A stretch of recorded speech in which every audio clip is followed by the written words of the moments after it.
153 jours en hiver, chapitre 16. Derrière Gourououl, le soleil était aussi vert glacé que la neige. De loin, Baïtar et Riam observaient en silence l'aigle dressé sur le poing de Galshan. Avec des mouvements très doux, elle lui ôta son chaperon et d'un léger coup de poignet l'obligea à se percher sur une pierre. Elle fixa ensuite un petit passereau encore tiède à une lanière de cuir. Elle fit rapidement tourner ce leurre au-dessus de sa tête et d'un coup le lâcha. Tous ses muscles bandés, Coudage avait attentivement suivi chacun de ses gestes. À peine le passereau eut-il touché la neige qu'il frémit et s'élança sans une seconde d'hésitation. Derrière lui, la créance se dévida à toute allure. En quelques coups d'aile, il plongea sur l'oiseau avec la même voracité que s'il s'agissait d'une proie vive. L'air farouche, le bec ensanglanté, il releva la tête et observa les alentours du coin de l'œil. Galshan s'accroupit pour le regarder manger. Il termina sa proie et du bout du bec, lissa ses plumes. Parfaitement immobile, Galshan lui laissa le temps de finir sa toilette, puis elle tendit le poing vers lui en agitant un petit morceau de foie et siffla d'un coup sec.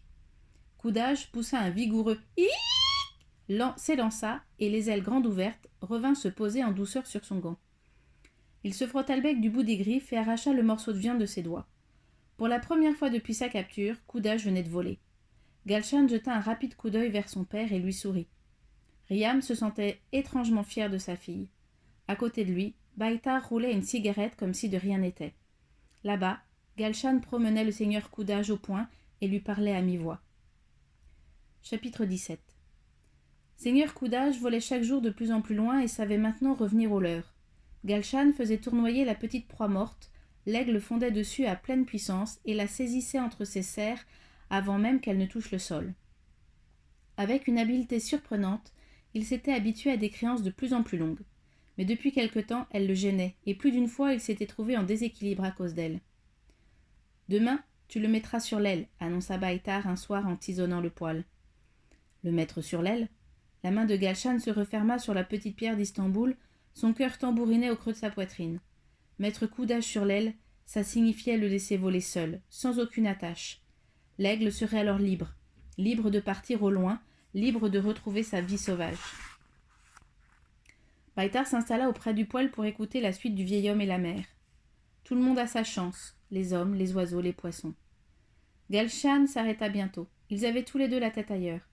À la lueur des braises, elle cocha le 59e jour sur son carnet et murmura le nom de Dalla. Dehors, l'obscurité était cassante comme du verre. À plusieurs reprises au cours de la nuit, Galshan se redressa, inondée de sueur malgré le froid. Le même cauchemar la harcelait. Elle dénouait la créance qui retenait le seigneur Coudage. Celui-ci prenait aussitôt son essor et s'envolait. Elle le regardait s'éloigner dans le ciel blanc de froid. Il rapetissait de plus en plus, jusqu'à devenir minuscule, presque invisible. Puis il disparaissait à jamais, et au même moment, tout là-bas, le long d'Iquatourou, le ventre de Dalla redevenait subitement tout plat. Aussi plat que si elle n'avait jamais attendu de bébé. Le jour pointait tout juste lorsque le silence tira Galshan de son mauvais sommeil. Baïtar était parti, mais bien en évidence, il avait posé au pied de sa paillasse le leurre destiné à rappeler Coudage. Dès que Galshan ôta le chaperon qui lui couvrait la tête, Coudage se redressa. Il ébouriffa ses plumes et lança un « hiiii » sonore, comme s'il sentait déjà que cette journée ne ressemblerait à aucune autre.